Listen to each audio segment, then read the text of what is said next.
할렐루야 샬롬 인사하십니다. 할렐루야 샬롬 샬롬 샬롬 샬롬 샬롬. 하나님 사랑합니다. 여러분 주 안에서 사랑합니다.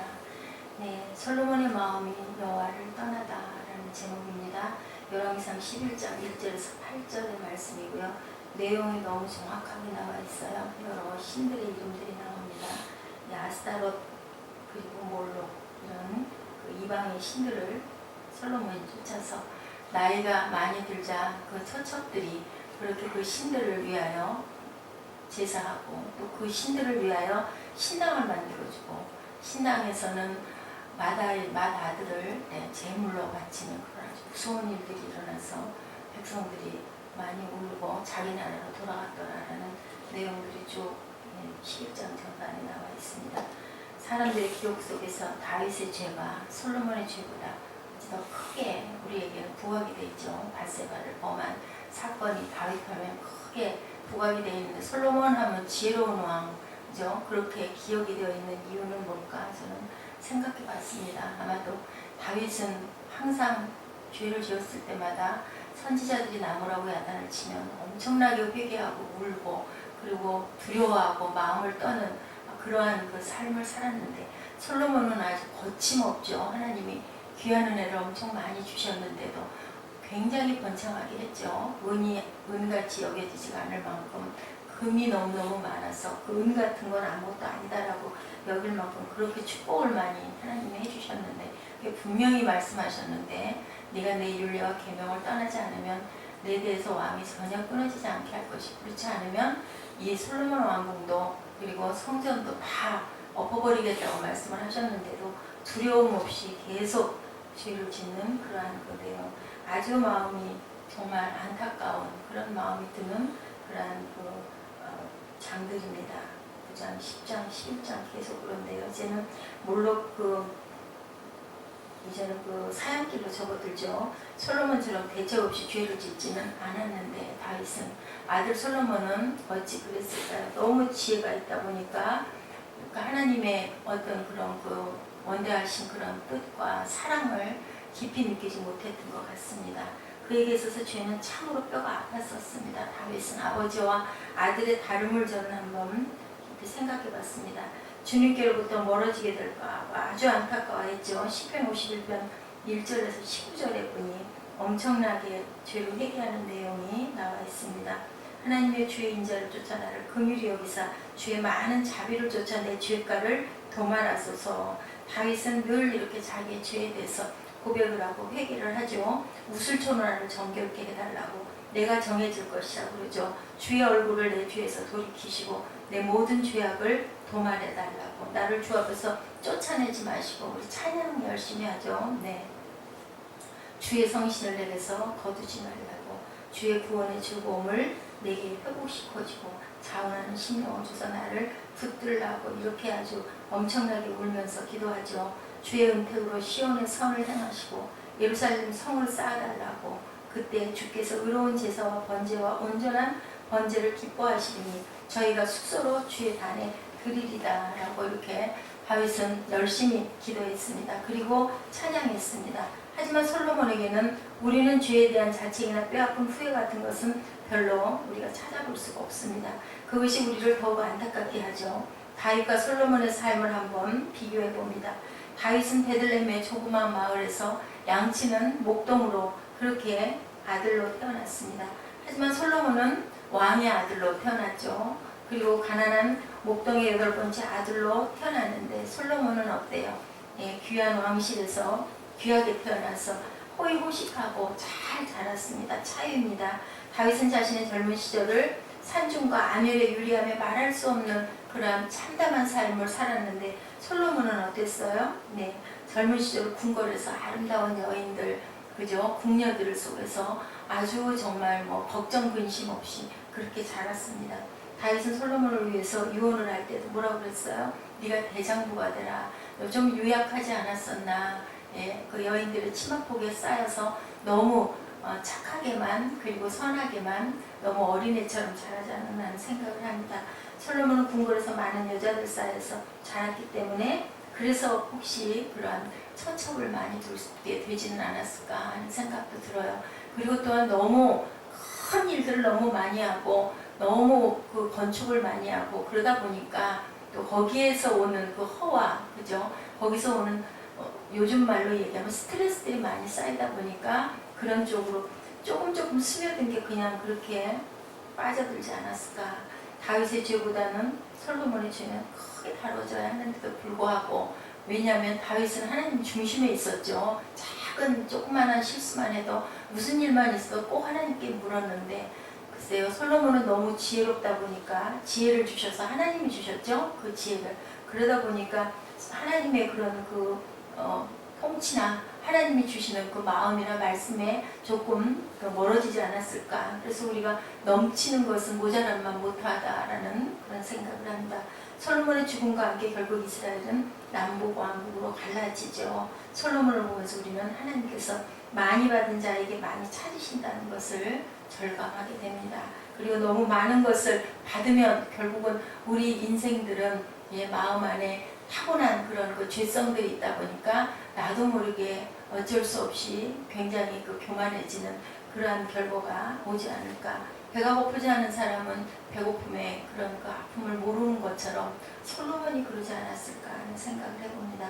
누가복음 10장 48절이죠. 알지 못하고 맞을 일을 행한 종은 적게 맞으리라. 무릇 많이 받은 자에게는 많이 찾을 것이요 많이 맡은 자에게는 많이 달라고 할 것이니라고 이렇게 말씀하고 있어요. 솔로몬이 이 세상에 태어났던 어떤 사람보다도 많은 기회를 하나님으로부터 그런 왕이 없을 만큼 많은 것을 받았습니다. 하나님의 축복과 영화를 누린 인물로 신약성경에서 예수님께서도 솔로몬을 그렇게 얘기하고 있습니다. 하나님은 솔로몬에게 참으로 많은 복을 주셨고 하나님은 솔로몬으로부터 또한 많은 것을 찾으려고 하셨는데 엄청난 실망을 시켰죠. 그래도 결국은 솔로몬이 끝날 때까지는 두셨다. 그 이후에 나라가 갈라지는 그러한 그 역사가 일어날 수밖에 없었습니다.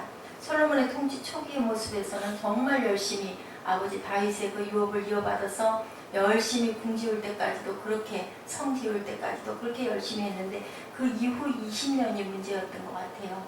20년 동안 건축을 하고 그 이후부터 이제 11장부터 계속 하얀 길로 내리막길로 접어드는 그런 내용들이 있습니다. 하나님께서 솔로몬의 꿈속에 나타나셨었죠. 그래서 무엇을 지혜를 구하니까 지혜뿐만이 아니라 부도 내가 너에게 주겠다라고 그렇게 말씀을 하셨는데 솔로몬의 소원을 결국은 자기 자신의 영달을 위한 것이 아니라 하나님께서 선택하시고 빼어내신 백성들을 잘 다스리는 일이었기 때문에 그때는 그렇게 축복을 하셨는데 잘 다스리려고 노력을 하고 애를 썼는데 결국은 교만해질 수밖에 없었어요.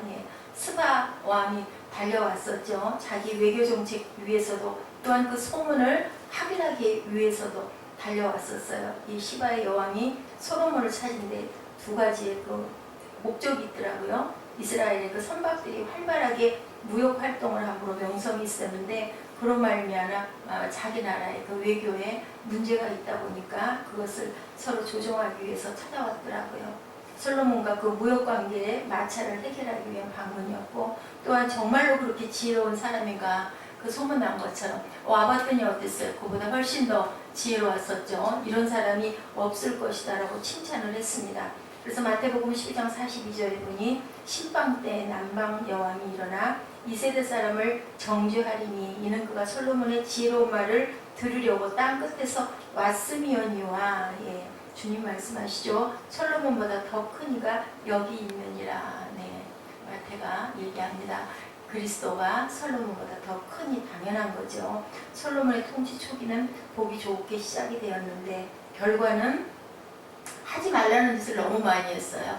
너무 그물을 많이 쌓아드렸고 또한 그런 처첩 그렇게 많이 두지 말라고 분명히 하나님이 말씀하셨는데 어떻게 1000명이나 되는 여인을 처첩으로 솔로몬의 후비가 700명이었고 빈장이 300명이었다. 빈장이 우리나라의 그 뭐라고 그러죠? 그죠? 후궁 같은 그런 여인이 300명이었다라고 그렇게 나와 있습니다. 병이죠. 일종의 너무 심하죠. 누가 그랬어요? 진시황이 그랬다고 하던가요? 삼천궁녀, 궁녀였죠. 솔로몬은 결국은 취미가 여인들을 거느리고 모으는 게 아니었나. 그게 어린 시절의 어떤 영향은 아니었나 그런 생각도 해봅니다. 예, 한나의 남편 엘가나는 부인이 둘이었는데도 정신이 없었죠. 계속 그 투정을 하고 그래서 아내가 많으면 좋을 것 같지만 정말 가정에 바람이 잘 날렸다는 그런 얘기들이 있습니다. 솔로몬이 미혹되었던 우상들 한번 보죠. 시돈 사람의 여신 아스타롯이 나오죠. 아스타롯은 시돈 사람들이 여신으로 번식과 풍요의 여신으로 일컬어지고 있는데요. 우상의 신전에는 동성연애를 하는 그런 자들이 많아서 신전에서 성행위가 일어났다고 합니다. 상상을 해봐도 너무 무서운 일인데 이런 일들이 일어나는 신전을 누가 솔로몬 왕이 만들어주죠. 후비들에게. 그게 문제였던 것 같습니다. 밀곰은 밀캄이라고도 불리는데요. 예레미야 49장 1절에 표현되어 있더라고요. 암몬 자손에 대한 말씀이다. 야훼께서 이같이 말씀하시되 이스라엘이 무자하냐 상속자가 없느냐 말감이 갓을 점령하여 그 백성이 성읍들의 거함은 어쩌미뇨. 바알이 태양을 상징하는 신이라면 밀캄이라는 것은 불의 신이었다 그래요. 그래서 자녀를 불에 태워서 제물로 드리는 일을 그렇게 많이 해서 울음소리가 끊이지 않았다 그러죠. 부모가 얼마나 마음이 아팠을까요? 이렇게 더럽고 끔찍한 우상의 제사에 참여를 했다는 게 문제인 거죠. 너무 많은 죄를 지었습니다. 더 나아가서 이들 우상들을 위하여 산당까지 지어줬죠. 또한 열왕기상 11장 7절에 모압에 가증한 그 그모스를 위하여 예루살렘 앞에 산에 산당을 지었고 암몬 자손의 가증한 몰록을 위하여 그와 같이 하였다라고 증거되고 있습니다. 그모스는 모압의 신이고 태양의 신이며 전쟁의 신으로 일컬어지고 있습니다. 모압 사람들은 자신들이 그 신의 자손이라는 의미에서 신에게 자기들의 자녀를 그 옛날에는 그렇게 자녀들을 제물로 바치는 일들이 많았던 것 같습니다. 열왕기하 3장에요. 유다왕 여호사밧 임금과 그에 대항하여 싸우던 모압 왕이 전세가 불리해지자 자신들의 전쟁의 신이었던 그모스에게 자기 왕위를 이을 마다들을 번제로 바치는 장면이 나오죠. 이런 제사를 드리도록 솔로몬이 그모스의 신전을 지었다는 것은 정말 하기에도 정말 끔찍합니다. 이에 자기 위를 이어 왕이 될 마다들을 열왕기하 3장 27절입니다. 취하여 성 위에서 번제를 드린지라. 이스라엘에게 크게 궁통함을 임하매 저희가 떠나 각기 고국으로 돌아갔더라. 이런 죄를 짓습니다. 몰렉이라는 여신은 그 손이 프라이팬처럼 생겨 있답니다. 거기에 불을 달고서 갓 태어난 아이들을 또한 그 손에 얹어서 태워서 제사를 드리는 무서운 일들을 저질른 이런 아주 죄의 대가를 나중에 철저하게 받죠. 나라가 깨지고 갈라지는 일을 그렇게 저지를 수밖에 없도록 이렇게 악하게 하나님은 언제나 축복과 저주를 우리 앞에 두셨다는 것을 누구도 예외가 되지 않는다는 것을 우리가 이 솔로몬의 생애를 통해서 깊이 생각해보는 시간 가져야 할 것 같습니다. 우리 마음 안에 죄성이 있기 때문에 나도 모르게 죄로 들어가 있죠. 우리가 선을 행할 때는 어때요? 그 악이 뿌리째 뽑아져서 없어진 게 아니에요. 그죠? 근원이 있다 보니까 물 아래 내려가 있다. 그런 말씀들 목사님들 많이 하시죠. 성령 충만하면은 우리의 죄와 악이 없어진 게 아니라 저 밑바닥으로 내려갔다가 그게 그 선을 행하던 것들이 없어지고 우리 눈에 악이 들어와서 그 속에서 스멀스멀 올라오다 보면은 악이 올라와서 아주 극악하게 되고 그러다 보면은 선이 내려가고 성령 충만함을 우리가 잃어버리고 또 그러면은 그걸로 인하여 우리가 애통하고 울고 다윗처럼 그렇게 하면 다시 하나님이 우리를 만져주시고 그러면 악은 또 쭉 내려가고 이런 반복 인생이 그렇습니다. 육체의 정욕을 따라가서 삶이 변하여 하나님의 성령께 감화하고 육체를 정복하고 하나님께 전적으로 순종하며 하나님을 사랑하는 삶으로 바뀌기도 하고 이렇게 그네를 타듯 줄타기를 하듯 우리는 어떻게 돼가고 있어요? 성화를 조금씩 한 발 한 발 이루며 하나님의 나라를 위하여 헌신하면서 가는 삶 그것으로 우리는 완주를 해야 되겠죠. 그래서 누구도 예외가 될 수 없다는 겁니다. 솔로몬처럼 복을 많이 받고 그렇게 무엇도 부러울 것이 없는 그런 삶을 살았던 사람도 결국은 이렇게 무서운 죄를 많이 짓습니다. 그래서 누구도 선한 사람, 누구도 의인은 없죠. 하나님은 이스라엘 백성들이 가나안에 들어가자마자 이스라엘 백성들을 에발산으로 데려가셔서 그들에게 저주를 선포하시죠. 그것이 신명기 27장의 내용입니다.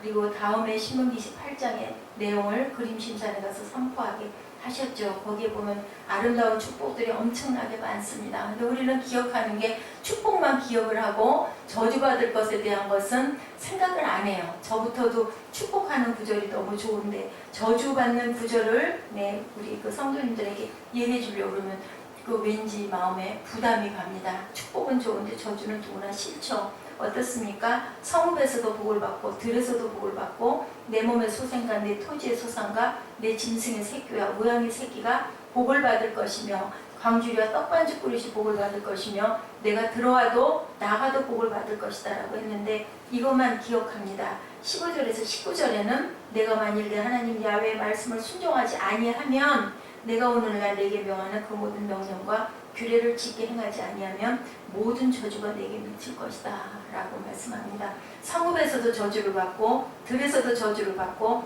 광주리와 떡반죽 그릇이 저주를 받을 것이요 내 몸의 소생과 토지의 소산과 내 우양의 새끼가 저주를 받을 것이며 내가 들어와도 저주를 받고 나가도 저주를 받고 이렇게 이 부분을 외쳐서 우리가 그 말씀을 읽는 일은 거의 없어요. 근데 이 뒷구절을 우리가 명심해야 되고 솔로몬에게도 아까 제가 말씀드렸지만 분명히 하나님의 임재가 있었죠. 성전 봉헌할 때. 그러고 말씀하셨어요. 네가 그 성전 지은 것을 너무 기뻐한다. 그런데 네가 내 율례와 규례를 법도를 떠나면 나는 너를 떠나고 이 성도 엎을 것이다. 이 성전도. 이렇게 말씀을 분명히 하셨는데 우리 인생들은 너무 보면은 그런 부분들의 것들을 생각을 못합니다. 눈앞의 것만 제가 어저께도 예배에 말씀드렸지만 천국이 보이지 않고 땅에 살기 급급해서 예배가 급하고 기도가 급하고 그저 모이는 거 급하고 그저 내 할 일, 내 먹을 일, 내 챙길 일들이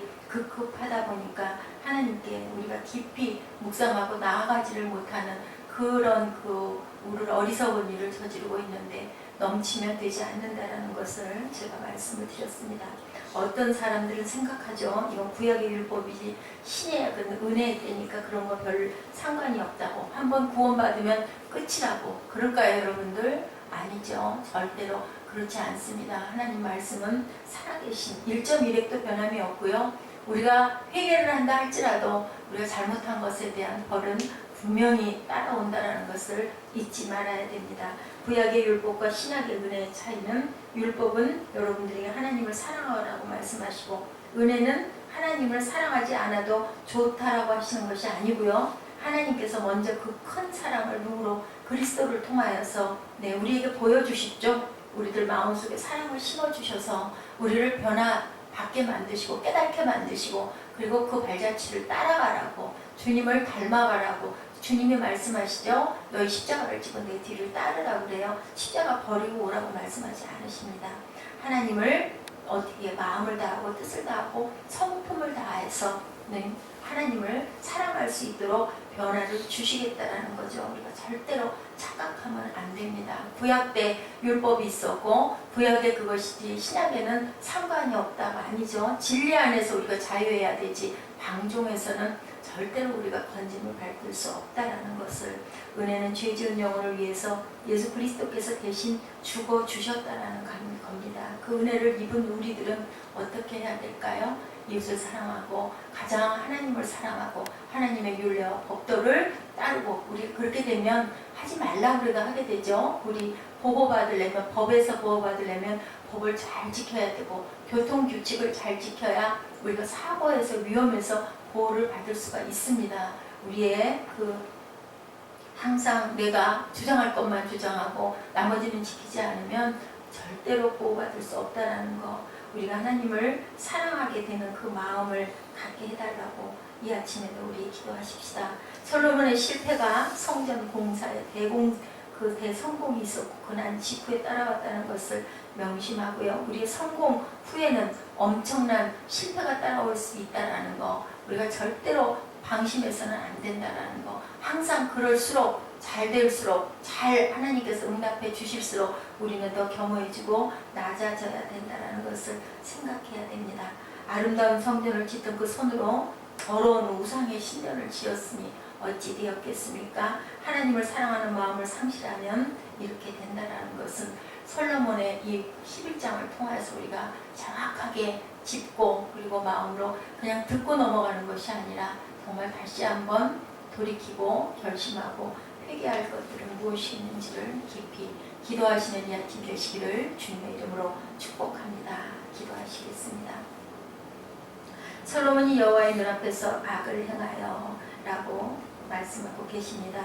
아스타롯과 밀본과 그모스를 그렇게 그 우상에 신전을 짓고 또한 그 상당에 제사를 드렸던 그 모든 모습들이 우리 안에 있는 악의 것들은 아닌지 돌아봅니다. 아버지, 전혀 솔로몬보다 더 나을 것이 없는 저희들입니다. 주님, 회개하게 하시고 항상 낮아지게 하시고 무릎 꿇게 하시고 성령께서 인도하여 주옵소서. 하나님을 사랑하고 이웃을 사랑하고 하나님의 율례와 규율을 저희들 깊이 잘 지키고 말씀을 묵상하고 그리하여 시냇가에 심은 나무처럼 시절을 쫓아 귀한 과실을 맺는 그런 저희들이 되어서 작은 일에 충성하였으니 내가 너에게 큰 것을 주마라는 주님의 말씀을 저희들이 받는 그 잔치에 참여받을 수 있는 그런 저희들 되게 하여 주옵소서. 감사드리옵고 예수 그리스도의 이름으로 감사하며 기도드렸사옵나이다. 아멘.